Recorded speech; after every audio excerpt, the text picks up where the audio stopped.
Beautiful beings. I am Natalie and I go by the name Divine Transmissions. You can find me on Instagram. So I will have had people coming forward and asking different questions about how did you get started? How did you know? How can you tell the difference? How can I do more? How can I expand? How can I be activated? These types of things were kind of coming forward, and they were done in a way where they're saying, like, how did you start? And maybe from me sharing my story, it will resonate deeply and you'll have a deeper understanding of the gifts that you have and where you're at right now. So I thought, you know what? I'm going to hop on, do a little bit of about me story time deal and see how you guys connect. So I'm a mom. I have 4 children. The youngest is 2, almost 2, and the oldest is 15. And they're all boys. And so we are a busy house. And growing up, is very different than others because other people that are coming forward, they will say to me, I've always had this strong knowing of there's something out there, there's something in the sky, or I'm not alone. Or they'll say, like, I just knew I was different. I didn't really have that. Mine was not the same degree to what other people explained that they had their stuff happening. So for me, the part that I always knew that I was meant for mediating. Like I knew when I was in grade 3 and my teacher and a student, like a peer, was having this horrible relationship dynamic happening. The kid's throwing chairs and tables and the teacher's like kind of pushing his buttons and not really sure how to handle it, and the kid's exploding and running out of the classroom. And I remember going to the teacher one day and saying, where does that kid go when he leaves the class? And she said, well, he goes and talks to the lady down the like hall down there. And I was like, well, what's the name of her job?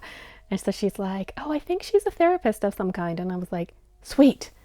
And so from that point on, I knew I want to be a therapist. I want to help people that, like, I could have just felt like I had this knack to be able to see this is the dynamic, this is where it's going to go, this is how it can be avoided, this is how I can just help soothe it over. And from like super early, I had this strong knowing that I just am meant to help. I didn't know how, but I knew it was not just the typical regular, it was like deep seated. I know I need to do something to intervene because this is on a trajectory that nobody's going to win. So how can I help? And so off I went. I did my child and youth worker diploma and started my helping career. Off I went. And I remember being in my like first or second year and I'm thinking, like, when do they get to the good stuff?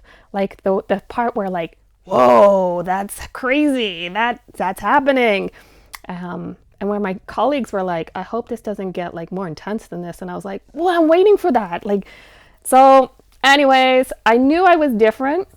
I knew that I wasn't just destined for like some surface layer stuff. I wanted to really dig deep. So I didn't get to that stage until I started, I had a government position. I was doing some trauma treatment type stuff in an agency. And I knew that this is feeling like it's on the right path, but it's not deep enough. I only get 13 weeks with the family to help them, and I really, really want more. How do I get more? So I started my private practice. I was like, okay, this is it. This is good. As I was starting my private practice, a lady came forward, old colleague of mine, and she's like, Natalie, you have to attend this seminar this weekend. I was like, look, I just had a baby. I can't go anywhere. Like, my baby's like a couple months old. And she's like, you have to be here. This is life-changing. Like, you have to be here. And so she's like, I'm going to pay for your ticket. I'm going to call them now and tell them that you're bringing your baby. You need to be here. I was like, okay. Now, this is a lady that I haven't spoken to in 15 years. I had worked with her prior, but we had not stayed in contact. So it was really not common for us to have a open conversation. And the conversation was only happening because I was reaching out to her to start up my private practice. I knew that she had the same educational background and experience as I did, and she had just done it. So I was reaching out to her. And it just happened to coincide with this crazy seminar that was happening. So off I go to the seminar. It was about how the body is connected to memories and how those memories manifest in pains and in different ailments through our bodies. And so I had had a little bit of that experience with a past workplace trauma myself and doing my own kind of therapy treatment, doing EMDR. And when I had done EMDR, I had noticed this is the image that's in my head from the experience that I've had. And as they did the EMDR buzzing, that image started to change. And as the image started to change, I felt this sensation going up my back. It felt like warm water, or it would feel like sprinkles, like somebody was sprinkling dust on my head, and it would go transfer down my spine. And I was like, this is so strange that the image that I have was this big and this intense, and now they did this buzzing thing and the image shrank, it resolved and got better and everybody was happy, and now there's tingles going down my spine. Like, this is so different. So I knew there was a connection between our experience, the image that stayed with us, and how our body stored it in our nervous system. I had firsthand experience. So I was sold. So I went to the seminar. It was all about that. They taught us muscle testing. They taught us how to identify which area of the body we need to work on. It taught us how to release that kind of energy that's there and balance it. And so I was like, woohoo!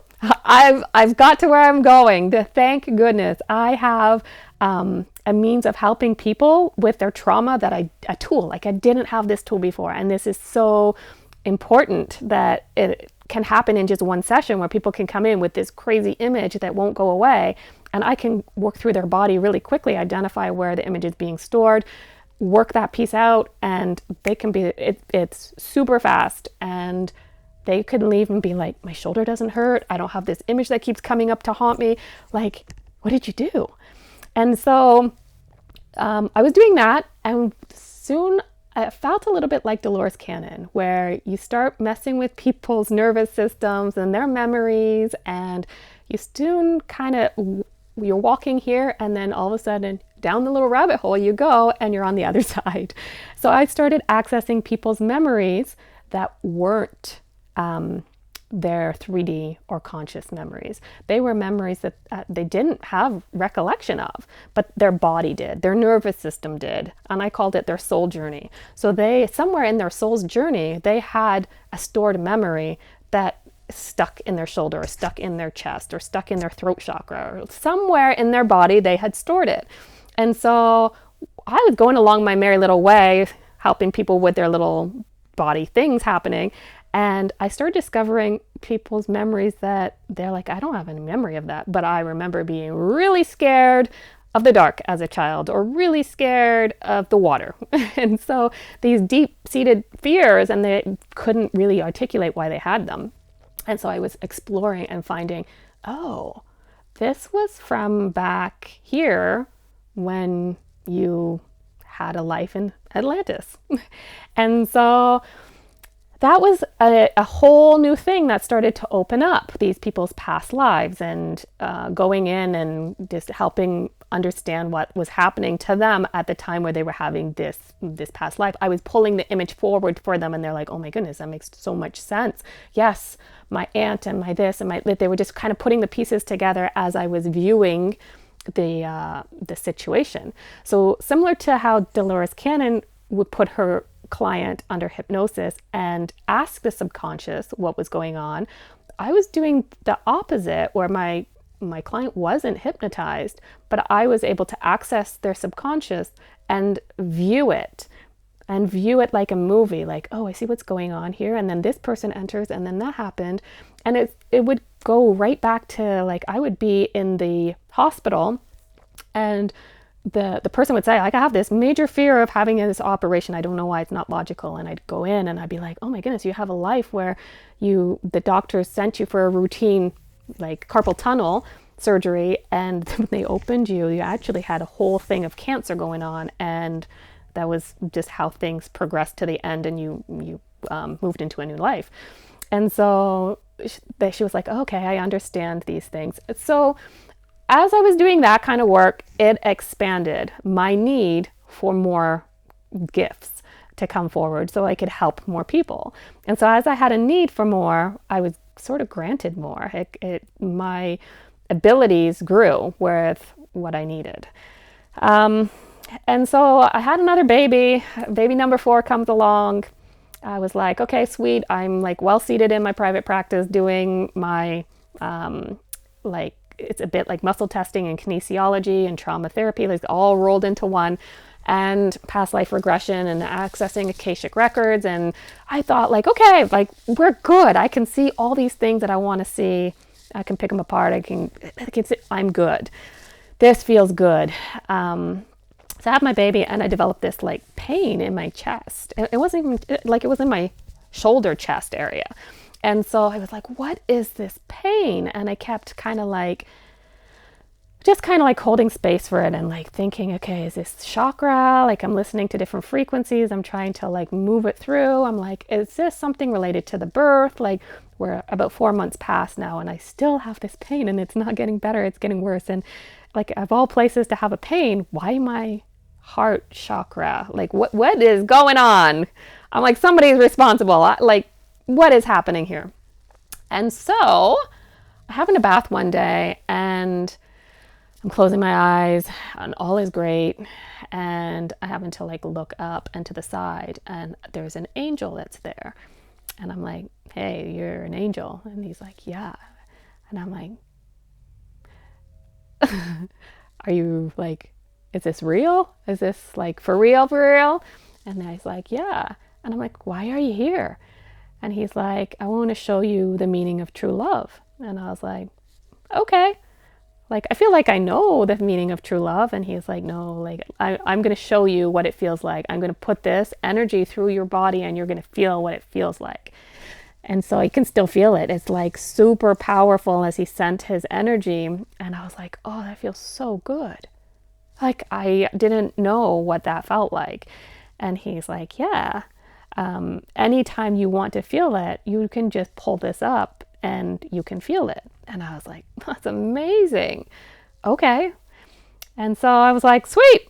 And I was like, so is that what's going on with my heart chakra? And he's like, yeah, you had just forgotten what the true feeling, like the true feeling, the raw true feeling of love feels like.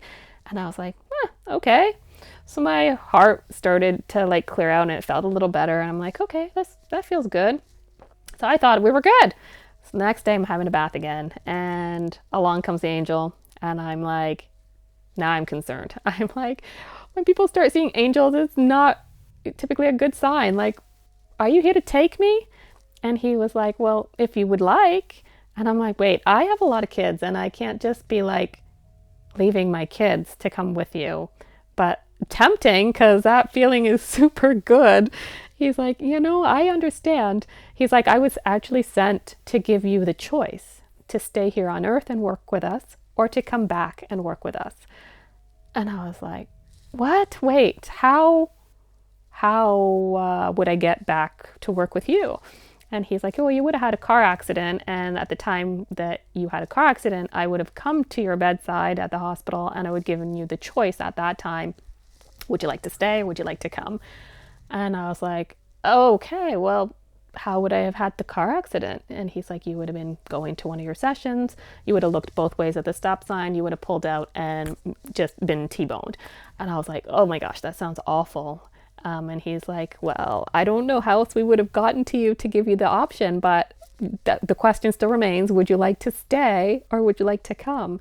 And I'm like, I have a lot of kids, like they are still really little and I can't leave to go anywhere with you. As much as I would love to, like really would love to, I kind of need to just stick around for a while.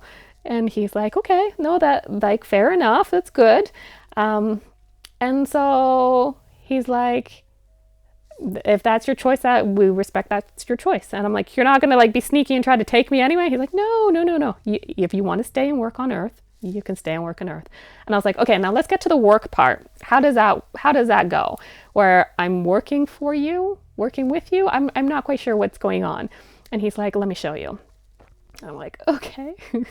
I'm still a little bit like, okay, is this really real? Is this really happening? Like, what's going on? What is going on? So he takes me to what looks like, it's now I know it to be like a bit like a portal. It's like this opening that glows, and it looks a little like foggy, misty, cloudy. And we enter together. And as we enter, so I'm going to have, sometimes we'll have language because there's still a lot of energy from it. So there's this cloud kind of portal thing. We go through, he's standing beside me. And as we enter, I'm like, what is this? And he says, this is the entrance of life. And I was like, whose life? Is this mine? And he's like, yes, this is the entrance to your life. And I'm like, okay. And I like look up, and I suddenly like things kind of adjust, and I have clearer vision. And I'm like, there's angels on either side. And it's almost like an aisle. And I'm standing at like when you get married and you walk down the aisle, I'm standing at the beginning of the aisle, and it's lined as far as you can see with angels. And I'm like, oh, there's so many angels. And he said, yeah, these are your angels. And I was like, how did they get to be my angels? And he's like, these are the angels that protect your entrance of life. And I'm like, is my life at risk? And he's like, no. These are the angels that are here to work with you. And I'm like, okay, I still don't understand the work concept. Like, I'm still really confused. And so he said, why don't you go ahead and speak to your angels? And I was like, I don't know how to speak to angels. I'm just a mom that does trauma therapy. I don't know, dabble in this, I guess. And he kind of just looked at me and smirked, and I said, why don't you talk to your angels? And so I went to like open my mouth to talk to the angels. And instead of words, all this like beautiful song like vibrated through the whole place. Now I know it was like this big cathedral. You couldn't see the roof. You could just, it didn't have like clear lines where we would see here on earth. And so I'm like, I open my mouth and this crazy song comes out that's just like angelic. And all these angels suddenly like turn and they look at me. And I'm like, ah! And the energy from that, and they had this like deep gratitude as they kind of like lowered or bowed their heads a little. And I was looked at my angel dude and I'm like, hey, what are they doing? And he said, they're showing respect. And I was like, for what? And he said, they are so deeply humbled to meet you and to be in your presence and to work with you. And they are just showing their gratitude. And I'm like, oh, there's not a lot of words. And I remember just crying because I'm like, what is going on? Like, this is so intense that there's all these angels as far as you can see. And I'm going to be working with them. I'm still really confused about how the working part. So that was that. And I think I just kind of like had to sleep on it a little bit. And I remember a couple of days went past and I was, again, a lot of it happens during my bath time. It's my quiet time. The kids aren't allowed to come in. And I remember just starting to understand things a little differently. I got a message from a client, and she was speaking this different, I had never heard it. She was speaking this language which sounded a little bit, it sounded like this, and her face was twitching, and she was showing me like a video of herself. She's like, Natalie, what is going on? This is coming out, and they said to send it to you. And I was like, okay. So, and as soon as I like listened to it, my head like had this intense like energy in it, and it just popped. And I heard this big pop sound, and I was like, oh my goodness, what is that? And it felt and sounded like a membrane popped, like an egg membrane, like it would pop. And from that point on, I could speak a different language. I could use my light language to do different things during the sessions I was doing. It was incredibly helpful. And at that time, I only had a small portion of my language. It was one language, and it was mostly a lot of twitching, like it looked like this when energy would come through. So still a lot of energy comes through as facial twitches. If I'm trying to suppress like the language coming out, it will just come out in twitches. Um, Especially if I'm like out in public and I'm like, okay, like just contain, just act like nobody wants to, like, I don't want everybody to start, you know, feeling uncomfortable. So I just kind of just keep things suppressed a little bit. And I'll feel like a big shudder is coming and all this energy is going through me. And, it feels like you're going to get a big chill or a big sneeze. Anyways, so I had that happen, and I started right away in my Egyptian timeline. So the client that I had been working with was getting a lot of messages that were pertaining to me. And she's like, I don't understand it, but I'm sending you this picture of a horse. And I remembered like looking at this horse and I was like, oh my goodness, this is a horse that I have been with a lot in my lifetimes. And I remembered different statues that she would send me. And I'm like, these were really activating and they were bringing about parts of what I would call a mission. I was going to start being called to do some mission work. And I had to find, my first mission was to find the pieces of my heart. And so it ended up that I had to go into the Egyptian timeline and find where those pieces were. And it took probably, it was about 8 months, 9 months of touring through the Egyptian timeline and learning about the healing chamber, learning about the archangels, learning about different pieces of the soul that need to come back to individuals, learning about how to lift different densities to allow more space in people's vessels, to allow more pieces of soul to come back and integrate, helping people with their shadow work, definitely understanding spirits, the spirit realm, understanding the elemental realm, understanding how to shield and protect and how to use discernment. And those things, the how to use discernment and how to shield and protect, those are things that I don't think I could have gone farther in my journey with if I didn't learn those things. So like I needed to learn those pieces because of the clients that I work with. If I didn't learn how to, properly shield and how to properly protect and how to properly get in and eradicate and lift out things and turn them into pure white light, then I would be very limited on who I could work with and who I could help. So it has been the most exciting roller coaster adventure. I don't think many people can say that they wake up because a spirit jumped on their legs and that they had to make very clear, concrete rules around how spirits interact with them and their children.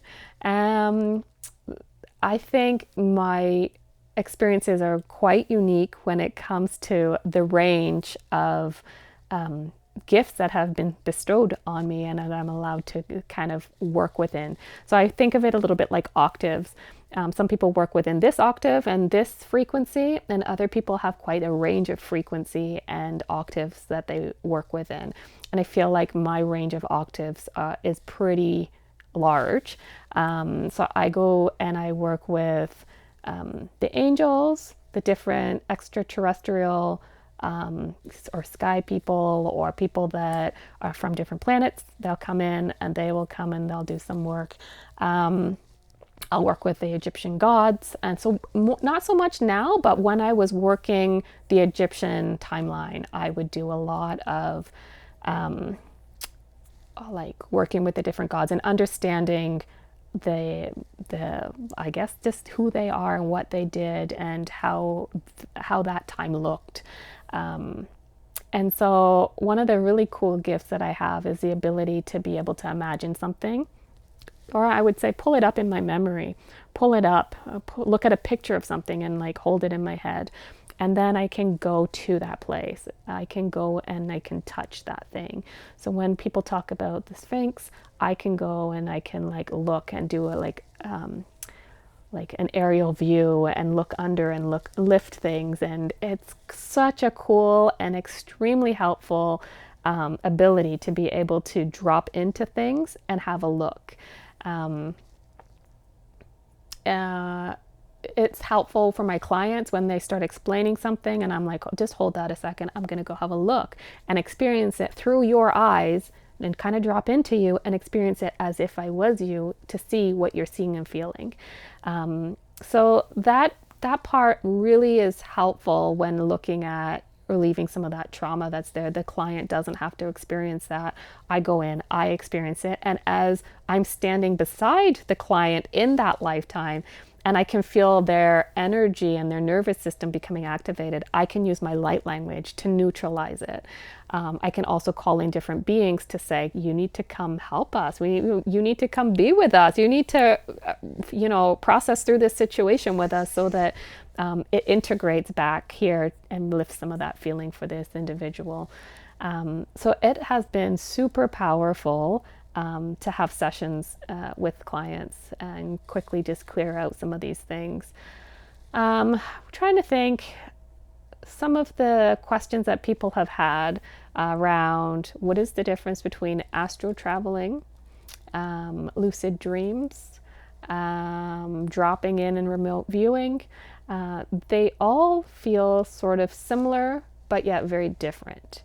So an example of astral traveling. This is an interesting one where I had gotten up, went back to bed, didn't know I had gone back to bed. My consciousness I had left. So I was still in my house, walking around in my house, even though I had taken my body back to bed and was like sleeping, I thought. And so my baby started to wake up, and I remember going to the kitchen and smelling coffee and pouring milk into the baby's bottle. And then suddenly I was like, wait, I just poured coffee into this baby bottle. And I looked at the bottle and I'm like, no, I didn't. I poured milk, and I went and poured again, and it completely missed the bottle and it poured all over the floor.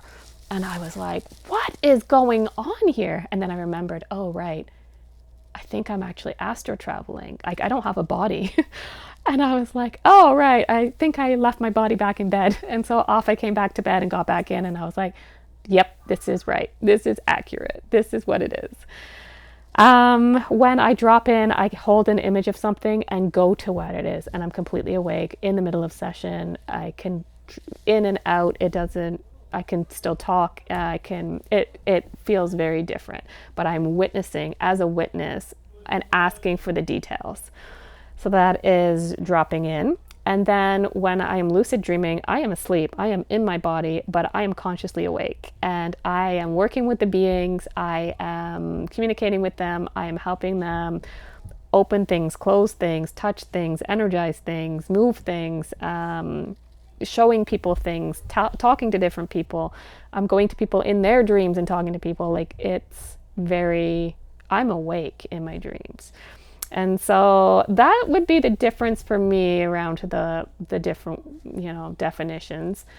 Everyone kind of has their own spin and their own gifts and their own uniqueness around what they do or don't do, or how they shield or how they protect, or how, like, the different octaves in which they do their frequency work, right? So what else is important to know? I think the big things that I wanted to share with you guys is that it's completely possible. I know I worked on the Egyptian timeline to get some of my heart pieces back, but I also know that about, it would be like almost a year now, I had found in one of my visions this baby. And the baby came to me after working on what was deemed to be a haunted house by a client. Went into the house, cleared some things. This baby appeared. I was holding this baby, and an extraterrestrial being came forward and thanked me for finding the baby. And they came a couple times after that and said, hey, can we help you? Can we can we do some things to help assist you along on your way? We'll give some extra gifts and tools to you. And I was like, nah, I think I'm good. Like I was pretty untrusting at that point because it felt like I was doing a lot of work for the Egyptian timeline still. And so there's a big component of needing to use discernment when you're working in that timeline. Things can often present one way, and then when you're like thinking and feeling it out, you're like, that can't actually be possible. That's not actually right. And so I still had a little bit of mistrust around the extraterrestrial that was coming to try to like support me and assist me. And so they came a couple different times, and finally by the third time I had a pretty big incident where a lady had fallen in a parking lot and had called. She couldn't see me, and she had called out to me. She called me Bill, and she called out. She was looking for her son, and she was saying to me, like, can you help me? Can you help me? So I went over. She had fallen down. I gave her my hand, and when she touched me, I knew that there was something very, very wrong. It just, you felt it in your body. It looked like I had looked into a giant pit and was about to fall. Like it just was like, whoa. It was not cool. So I remember that happened. I remember Bill finally did come out, her son, and they got in the car and they drove off. And I remember I took a picture because I wanted to show my friend. I was like, I can't believe this happened. And I took a picture. And when I sent the picture to her, there was no people in the car. And I was like, I knew it. So anyways, that night, the extraterrestrial being came, and he was like, he read my mind. Like he was like, I know that you're going to consent to us working on you, so it's going to be starting. It's happening. So there were three individuals, and they started having this consultation with each other around, had I done enough karmatic work, enough shadow work, enough individual work in order to be able to move into the next phase, the new timeline. And they were arguing like, no, I don't think enough work has been done. Like, and they're saying, but she's not safe to stay here. Like the dark is accessing her. She's not safe. And they're like, and the other one's saying like, we also need her in the ascension journey for the earth. Like there's things that she's going to be able to do that's what we need. And so they were having this kind of debate backwards and forwards. And anyways, they decided that they were going to go ahead and start working to do some activations and to do some DNA upgrades and to remove some filters and put some devices in to help with the entire project, I guess. So they came, when I first saw them as a team, they said to me like, hey, you know what, when we do this work, we can mask so that we don't scare you. But if we do this work masked, it's going to take us longer because energetically, it's harder for us to come here masked. It takes us energy to do that, and it's going to take us energy to work on you, and we can't do both. So I'm going to gently drop the mask, and then I'm going to be working on you. And so we were like, okay, okay. And he slowly, almost like, he like scaled back his mask, and it sort of got more translucent, and I could see his being in there. And I was like, oh wow, like, I remember just looking and being, I wasn't overly shocked because I knew they were like extraterrestrial beings, but I think the fact that they were like right here and going to be working on me was a little shocking. And they just said, also, we need to tell you that you'll need to be awake while we work on you. And I was like, okay. They're like, you're going to be asleep, but in your dream state, we're going to make sure you stay awake. And I'm like, okay, just do whatever you have to do. At this point, there was no turning back. Like, how are you going to say like, stop, halt? Like, I want to go back to being attacked by dark things. Like, just, it doesn't, there's no option. We're going forward. And so they came, and they would give me these dreams that caused me to stay awake. And they would be, one of the ones that I remember is I was in a coffee shop, and somebody said, hey, I am not able to deliver my delivery to the next stop. So they were talking, like cashier and this customer ahead of me, they were talking. And I was like, oh, that's no worries. Like, I could do the delivery. It's probably on my way home anyway. Like, I don't mind driving. It's fine. And he's like, okay, sure. He hands me the keys of this car. I thought it was a car. And I go out and follow him. And it's this like massive, huge transport truck with all the wheels and like all the gears. And I'm like, I don't know how to drive transport trucks. Like, I can drive stick, but I don't know how to drive transport trucks. And he's like, oh, no worries, just get in. I'll give you like a quick tutorial and you'll be fine. I'm like, all right, fine, it's whatever. At this point, I've already said yes, so it's whatever. So I like start driving this transport truck and I'm like going through all the gears and I'm like, wait, where am I taking this? And so he tells me where I'm taking it and I'm like, that is not on my way home at all. So I'm like driving it like hours. I'm driving it because they're keeping me up on purpose and they keep moving the like point of where I'm supposed to go. Feels like I'm driving in circles and I'm never going to get where I'm going.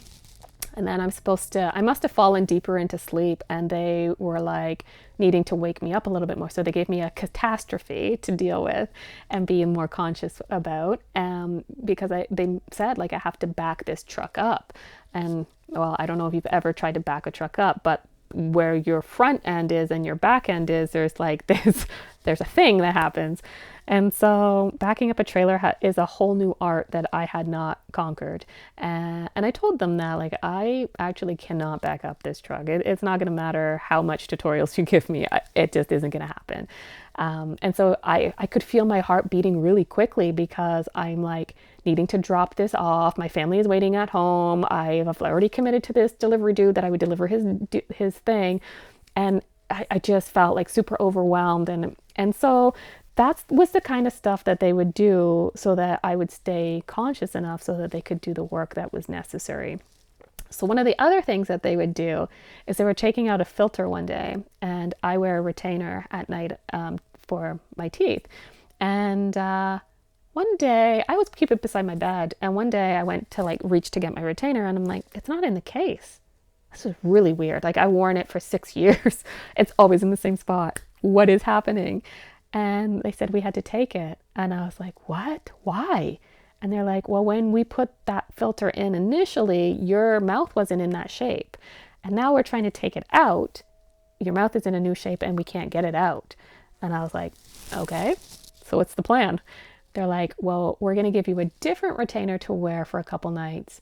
And then it's going to be able to be more like your old shape. And we should be able to get it out at that point. And I was like, okay, where am I getting this other retainer from? They're like, okay, you're going to sweep here, move this, do this. And they gave me this like step-by-step what to do. And it turned out that when I moved my bed, there was a retainer. I used Invisaligns. And so there was an older Invisalign that had dropped behind. And they're like, that's the one you're going to use. And I'm like, guys, they're like, well, I mean, give it a good scrub and all, but like, that's the one that's going to do the trick. And I'm like, holy cow, the things we got to do. So I used that for a couple nights. They come, they remove the filter. They return my other retainer about 2 weeks later. And I'm like, oh, look, my son found it somewhere. And I'm like, there's no way it should have been out there in the kitchen. Like, anyways, crazy. So they did the upgrades, they did the work. They still come and they still do upgrades. They still do little things here and there. One of the last abductee encounters and contact that I had was when they came and they said, hey, you know what? We're going to take you and your kids. And I was like, that does not sound fun. No, I don't think that's a good plan. And energetically, you were just being moved. And they said to me, like, you need to pick up your kids. And well, I had the 3 youngest ones is what they wanted. And I was like, they told me to carry them, pick them up and carry them. I'm like, one of them's 7 and who weighs 60 pounds. Like, I only weigh 120. Like, this isn't going to logistically work. And they're like, pick up your kids. And so I'm like, okay. So I picked up the 60-pound dude, and then the baby was the other one that they wanted, and he's 30 pounds. And they're like, okay, you can walk. And I lifted them like it was nothing, and it energetically was starting to walk towards the ship. And I look at beside me, and my third son, I've already known that he would be of Mercury, and so he looked like a Mercury being, and he was escorting us and coming with us. And we get into the ship.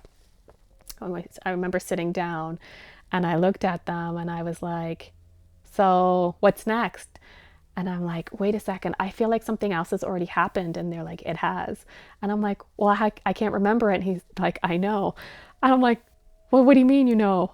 And he's like, "We're lifting your memories as they occur." And I'm like, "What? No, no." And I felt it in my head, and I'm like, "They're erasing. They're lifting my experiences as they're happening." And I'm like, "I want to be able to recall these memories." And he's like, "I know, but if we let you keep them, they're not going to be helpful to you. It's at all." So, I just remember being like, it felt a lot like footsteps in the snow when you walk and you look behind you and you're like, wait, there's no footsteps. Where did my footprints go? They're mine. What happened? And so over time, I've gotten a couple of those memories back. I do remember that they hooked me and my two kids that I had carried up, and instead of injecting my kids, they did blood transfusion to them, so they could carry on. They wouldn't have to come and, like how they had done the upgrades to me and done the work, they wouldn't have to do that individually to the kiddos.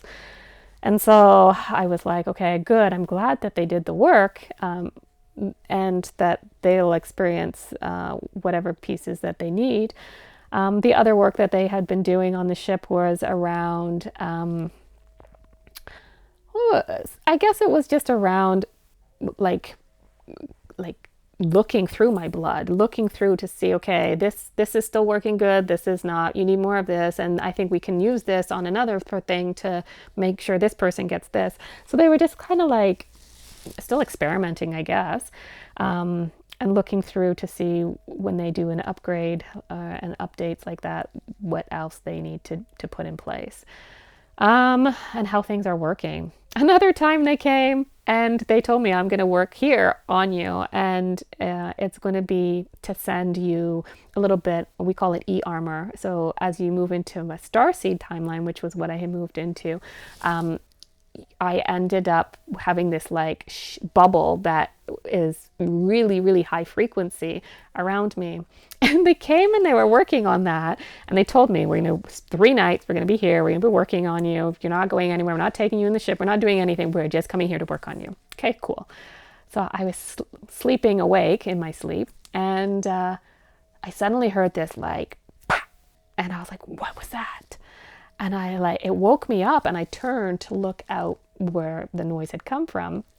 And there was our hallway light was on, and it wasn't just on, it was like on, and it was like blindingly on. And I heard this laughter, and I was like, what are you guys doing? And they're like, oops, sorry, we're working on the electrical stuff, and we missed, and it hit your light out there, and it popped on really fast. And I was like, we never use that hallway light because it's, a hallway light, and it's right by our bedrooms.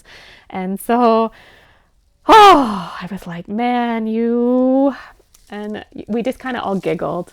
So that was another fun experience. But there has been some fun times where we've been able to like connect and do some of this work together. So my role at this point is to mediate. It's still to mediate. It's still to go in during like very tense situations and help find resolutions and do some problem solving. So I will often be aware that council's meeting, and I'll be doing dishes, and all of a sudden I'll be like, there is a lot of beings over there. What are y'all doing over there? And they're like, we're having council meeting. I'm like, okay, is there anything I need to know? They're like, yeah, so one of the planets thinks that they're attacking the other planet, and it's not an attack. It's actually, they're trying to look for sustainable life and living options. So they have gone to the planet over, they've sent out these pods, they're searching for like sustainability, and now this planet thinks they're under attack. And I'm like, but they're not. So has anybody asked? And they're like, well, we'd kind of like it if you could go over there and ask them to like communicate with them and let them know, like, hey guys, you're not under attack. And hey, you guys, like, these people think you're actually attacking them. When they're like, what? They think you're attacking them? Why do they think that? Well, you're dropping stuff on their head. Like these pods, they're pods. They grow into beanstalks. We live in the beanstalks. And I'm like, do they know that? And they're like, I don't know. I didn't even know, like, they're little people. Like, I didn't know that they would care if we're in beanstalks up in the sky here. I'm like, but this is their planet. So you're here on their planet and they're not sure what you're doing. So they think they're under attack. They're preparing to attack you. So they can defend themselves. So what's the plan here? And they're like, I don't know. I'm like, I think you need to bring that to council, because there needs to be some kind of conversation around why your planet's dying and why you're trying to sustain yourself. And they're like, oh, right. I guess we never thought to bring it to council. We just thought we would take it in our own hands and go find a sustainable place, and then it would be fine. I'm like, for you, but the people that already live here, they're not so fine with this idea. They're like, oh, okay. We'll take it to council, and then I'll go with them. Council will call me up and I'll say, this is how the mediation went. This is what took place. This is what's happening. This is their understanding. This is what is taking place at the current moment. They're like, okay. So then they'll have this whole meeting. They'll let me back in and they'll be like, okay, this is what we've decided. And then I would just go over to the planet and just ensure like everybody understands, everybody's happy, everybody's doing what they're supposed to be doing. So when I was back in grade 3 and I had this deep-seated feeling of, I know I can help. I know I need to be in here. I know that this is just a misunderstanding and somebody just needs to shine a light on it. That is my role, is to help unite different people and different races and different beings together so that there's a deep understanding of we're not under attack. We are all trying to sustain.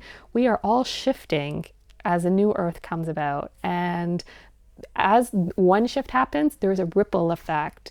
And so I discovered back in August that some of the planets weren't getting the right source of energy anymore, and they were slowly heading in a trajectory where they're not sustainable anymore. And so that was where my starseed tasks started to come up quite heavily around mediating some of those things, working with council, being able to go to different places to help see what do you mean you're under attack? Like, okay, well, look, yeah, like there's these big pods. What are these things? To be able to have a look and travel and work with the different extraterrestrials and understand them and know what their planets are like and understand what gifts they have and how they use them and how we use them and how to use some of the crystals and some of the technology that they have. So it has been the most exciting journey ever. And I am very blessed to be able to work with all the individuals and beings that I work with, all the clients that I work with, even my family that is here in my house, that they bring forward so many pieces that I can work on that bring me farther in my ascension journey. And so, yeah, I think that summarizes who I am, what I do, how I do it, how it happened. It definitely happened just sort of whoops-a-daisy. I had no idea what was happening. I had no idea. It was my muscle testing that really helped me understand, am I like just hallucinating, or am I like actually seeing angels? Am I actually seeing and hearing things? And I have so many exciting stories that I want to share with you guys. So leave those in the comments if there's something that you specifically resonated with and you're like, I want to know more about that. Tell me more.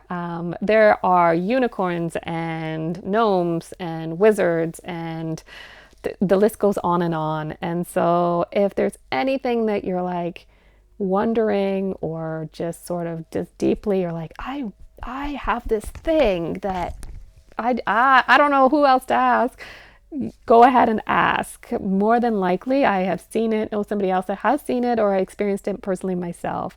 So, a lot of people will ask, what does your husband think? And my husband actually is delighted for me and is like, I love you to pieces, and I am so happy that this is happening to you, but please don't tell me about the thing that you saw out there, or like what the trajectory is that we're heading on in terms of our like what's going to happen next week. I don't want to know. I just want to be human. I am happy being human. I like my life. I like the life we have, and I just don't want to know. So I've been respectful of that, and he's respectful of me if I'm like, oh my goodness. So, last night when our kids woke up and started screaming and they were looking up at the corner, he's like, Natalie, you need to tell me what that was, because our kid seriously freaked the heck out. Like, what was that he saw? And I was like, are you sure you want to know what that was? He's like, absolutely, I do. So when he asks, we'll have conversations about the things that the kids are seeing, or the things that are exciting. But for the most part, he's sort of like, good for you.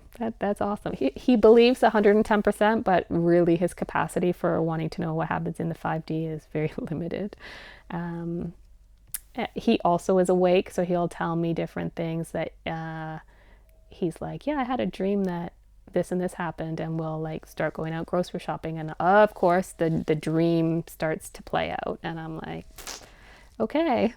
So that I think also freaks him out a little bit. So he just doesn't have the appetite for it. He just does it. His system just isn't wired that way yet. So time, everybody has their unique things in due time.